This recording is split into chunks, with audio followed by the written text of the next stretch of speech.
Hello everyone, welcome back to my channel again. ये next part है for the measurement and the physical quantities के कुछ questions का। ये मेरे जो वीडियो हैं ये आपको हेल्प करेंगे नॉन मेडिकल टैट क्लियर करने में और टीजीटी नॉन मेडिकल कमीशन भी क्लियर करने में बहुत ज़्यादा हेल्प करेंगे। इसके जो आगे के और जो बाद वाले लिंक जो होंगे, जो भी इसके रिलेटेड वीडियोज़ आएंगे, उनके लिंक में डिस्क्रिप्शन बॉक्स में आपको दे दिए जाएंगे। अब जब चाहे जाके इसके पीछे वाले वीडियो सारे चेक कर सकते हैं जितने भी पार्ट्स आए हैं। So let's start. हमारा जो फर्स्ट क्वेश्चन है that is Young modulus for steel in MKS is 2 into 11 pascal, then in the CGS it's values dash 9 per second square। MKS में आपको दे रखा है यंग मॉडुलस फॉर स्टील और आपको CGS में निकालना है, यानी कि आपको इसमें यूनिट कन्वर्जन करनी है, सिस्टम में चेंज करना है। तो सबसे पहली बात, MKS सिस्टम यानी कि इसमें जो यूनिट्स होंगी वो होंगी मास kg सेकंड की फॉर्म में, और CGS सिस्टम यानी कि सेंटीमीटर, ग्राम और सेकंड की फॉर्म में। नाउ आपके पास यूनिट कन्वर्जन के लिए formula N1 U1 is equal to N2 U2। N1 N2 आपके पास कांस्टेंट और U1 U2 आपके पास यूनिट्स हैं, ठीक है। तो यहाँ से हमने क्या निकालना है, यहाँ से हमने ये N2 निकालना है। तो हमारे पास N2 इज इक्वल टू क्या आ जाएगा, N1 U1 अपॉन U2, ठीक है। तो यहाँ पे हम इनके यूनिट्स डाल देते हैं। Like N2 is equal to, आपके पास N1 कितना दे रखा है, 2 इंटू 10⁻11 दे रखा है। तो इंटू हम यहाँ पे इसकी यूनिट डाल देंगे kg, MKS सिस्टम की, दैट kg पर मीटर पर सेकेंड स्क्वायर। नीचे CGS के लिए 10⁻³ kg, 10⁻² मीटर -1 सेकेंड की पावर -2। इसको जब पूरा सॉल्व कर लेंगे आपके पास आएगा आंसर 2 इंटू 10⁻12 और यूनिट आएगी डाइन पर सेंटीमीटर स्क्वायर, यानी कि आपके पास CGS सिस्टम में आपके पास आता है आंसर 2 इंटू 10⁻12, ठीक है। जो कि आपके पास करेक्ट ऑप्शन है, that is option B. So B है आपके पास करेक्ट ऑप्शन है आपका, this is your correct option answer, ठीक है। अब नेक्स्ट क्वेश्चन शुरू करते हैं। नेक्स्ट क्वेश्चन में आपके पास that in a new unit system units of force, distance and time are, यहाँ पे आपको फोर्स, डिस्टेंस, टाइम दे रखा है 100 newton, 10 metre and 10 second respectively. So what is the unit of mass in the new system, आपको mass का unit निकालना है, ठीक है। तो सबसे पहले हम क्या करते हैं, हम फोर्स को उठा लेते हैं, फोर्स के फॉर्मूले को उठा लेते हैं। तो फोर्स का आपके पास फॉर्मूला क्या होता है, dimension formula M1L1T-2, this is equal to क्या है, आपके पास फोर्स है। आपके पास किसका पूछा है, मास का पूछा है, तो मास को आप यहीं पे रहने देंगे, बाकी चीज़ों को आप दूसरी साइड पे ले जाएंगे। तो यानी कि आपके पास क्या आता है, M इज इक्वल टू आपके पास आया F1L-1T-2। अब आपके पास इन तीनों की वैल्यू, फोर्स की वैल्यू है आपके पास डिस्टेंस की वैल्यू है, आपके पास टाइम की भी वैल्यू है। इन तीनों की वैल्यूज़ आपको क्वेश्चन के अंदर गिवन है, तो आप मास इजी निकाल लेंगे। यानी कि आप कैसे सॉल्व करेंगे, अब जो मास है इज इक्वल टू क्या आया था आपका, फोर्स F1L-1T-2। तो क्वेश्चन के अंदर आपको F कितना दे रखा है, 100 न्यूटन, तो यहाँ पे आप लिखेंगे 100 न्यूटन। L कितना है, 10 मीटर, तो 10 मीटर, पावर है -1। T है आपके पास 10 सेकेंड, तो यहाँ पे आप 10 सेकेंड भरेंगे और पावर है -2।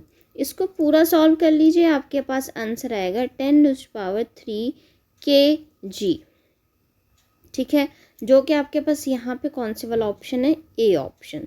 तो आपके पास जो ऑप्शन ए है that is the correct answer, right. अब चलते हैं हम नेक्स्ट क्वेश्चन की तरफ, that is if u1 u2 are the units of some physical quantities, n1 n2 are their quantitative values, तब इन चारों में से कौन से वाला ऑप्शन सही है। देखिए सिंपल सा है, आपने किया भी होगा। n1 u1 is equal to n2 u2, जब आप इनको क्रॉस मल्टीप्लिकेशन करेंगे तो n1 upon n2 is equal to क्या आ जाता है, u2 अपॉन u1 आ जाता है। यानी कि जो आपका करेक्ट ऑप्शन है that option is option B, n1 upon n2 is equal to u2 upon u1। Next question is, आपके पास नेक्स्ट क्वेश्चन है, force acting on a body is 10 newton, force ये रखिए 10 newton, if the unit of mass and distance becomes double, यानी कि m है मास और जो डिस्टेंस है यानी कि l, उन दोनों को क्या कर देंगे, डबल कर देंगे मास एंड डिस्टेंस को, और जो यूनिट ऑफ टाइम है उसको हाफ कर देंगे यानी कि t/2 कर देंगे। ठीक है, then magnitude of force in new system will be, तब आपको निकालना है मैग्नीट्यूड ऑफ फोर्स क्या होगा। यानी कि आपको फोर्स यहाँ पे दे रखी है 10 न्यूटन, इसमें से आपको मास और जो डिस्टेंस है उसको डबल कर देना है, टाइम को आपने हाफ कर देना है, फिर उन्होंने पूछा है मैग्नीट्यूड ऑफ द फोर्स क्या हो जाएगा। चलिए इसको सॉल्व करके देख लेते हैं। देखिए फोर्स आपको दे रखी है 10 न्यूटन और फोर्स का डायमेंशन फॉर्मूला है m1 l1 t-2। ठीक है, अब according to the new system उसमें आप इन्होंने क्या बोला है कि आपके पास मास क्या हो जाएगा, डबल यानी कि 2m, डिस्टेंस भी क्या हो जाएगा, डबल यानी कि 2l, लेकिन टाइम को क्या कर रहे हैं, हाफ कर रहे हैं तो t/2। ठीक है, अब इसको जो आप सॉल्व कर लेंगे तो आपके पास सॉल्व करने के बाद क्या आ जाएगा, 16 m1 l1 t-2। क्या आया आपके पास आंसर, सॉरी फिलहाल अब सॉल्व करके क्या आया, 16 m1 l1 t-2। तो ये क्या आपके पास फोर्स है जो कि आपको क्वेश्चन में कितनी दे रखी है, 10 न्यूटन, तो 16 इंटू 10 न्यूटन आपके पास कितना आया, 160 न्यूटन। कितना आंसर आ रहा है आपके पास, 160, यानी कि ऑप्शन जो सी है ये आपका करेक्ट आंसर है इसका।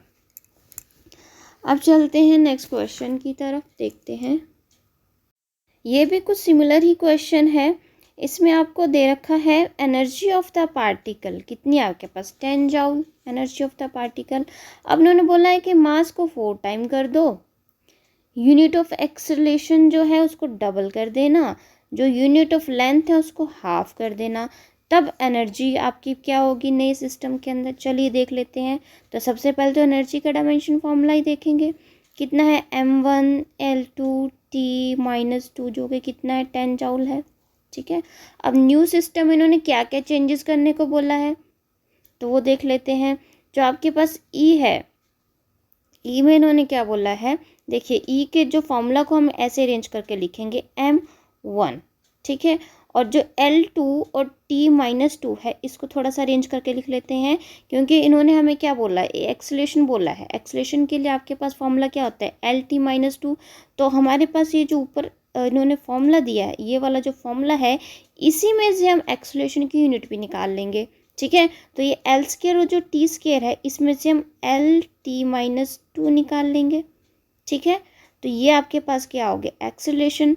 अब आपके पास तीसरी चीज़ क्या बची है, आपको इन्होंने क्या दे रखा है, क्वेश्चन के अंदर लेंथ दे रखी है, तो आप l को अलग से कर लेंगे। अगर आप ध्यान से देखेंगे हमारे पास क्या आ गया, m1 lt-2 l, यानी कि ये हमारे पास क्या आ गया, एनर्जी ही आई है, बस हमने थोड़ा सा रीअरेंज कर दिया है फॉर्मूले के हिसाब से।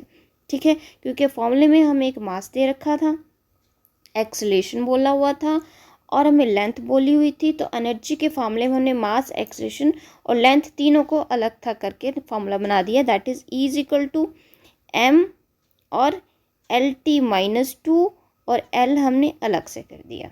ठीक है, तो यानी कि हमारे पास अब क्या हो गया है, हमारे पास हो गया है E is equal to m1 एक, फिर lt-2 यानी कि एक्सेलरेशन, l यानी कि डिस्टेंस। अब हमें क्या क्या दे रखा है, मास को 4 टाइम करना है। ठीक है, तो मास को 4 टाइम करना है, तो अब इसको हम क्या कर देंगे, 4 टाइम यानी कि इसको हम 4m कर देंगे। एक्सेलरेशन को बोला है उन्होंने डबल करने के लिए, तो हम ये जो एक्सेलरेशन है इसको डबल कर देंगे, तो यहाँ पे हम 2 लगा देंगे, 2LT - 2।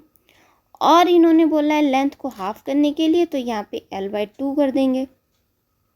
अब इसको आप पूरा सॉल्व कर लीजिए। सॉल्व करने के बाद आपके पास क्या आता है, आपके पास आता है 4m1L2T - 2। ये आपके पास क्या, ये एनर्जी है, तो ये आपके पास 4 इंटू एनर्जी आ गया।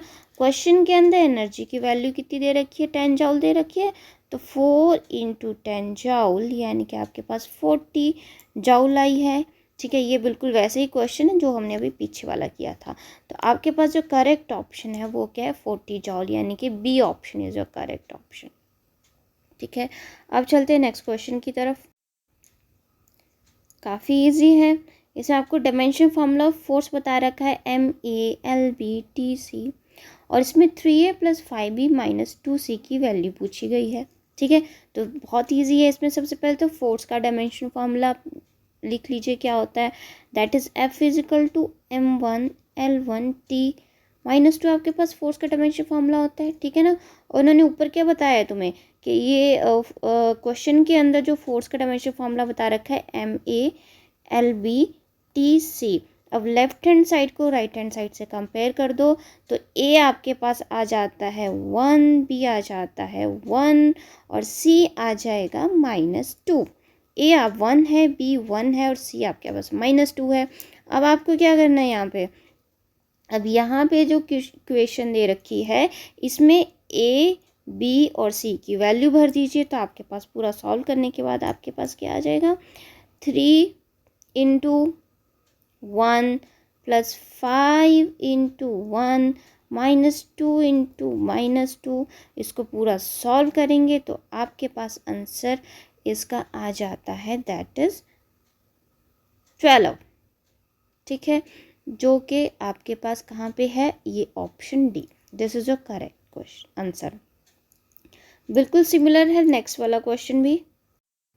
इसमें आपको पूछा है dimension formula of the electric power दे रखा है MA/LB/TC/AD। ठीक है, और इसमें क्या पूछा है, 5A + 2B + C - D पूछा है। कितना होगा सॉल्व करने के बाद, यानी कि हमें A, B, C और D निकालनी है। ठीक है, तो इसमें आप क्या करेंगे, इलेक्ट्रिक पावर का आप डायमेंशन फार्मूला निकाल लेंगे, जो कि आपके पास क्या आता है,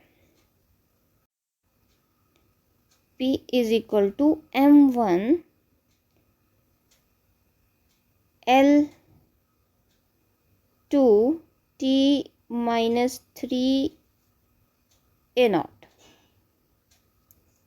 ठीक है, तो अब इन्होंने हमें यहाँ पे क्या दे रखा है क्वेश्चन के अंदर, =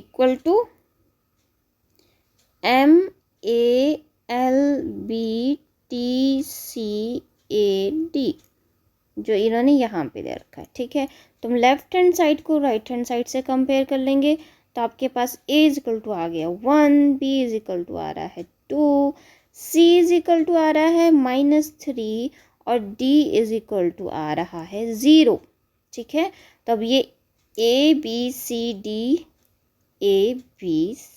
D की जो वैल्यूज़ है वो अब आप यहाँ पे भर देंगे, पूरा सॉल्व कर लेंगे, तो आपके पास आंसर क्या आ जाता है, 5 1 + 2 इंटू 2 -3 एंड -0 पूरा सॉल्व करेंगे, आंसर आपके पास 6 आया है, जो पे कहाँ पे है, ऑप्शन बी पे। तो this is your correct answer. Next question,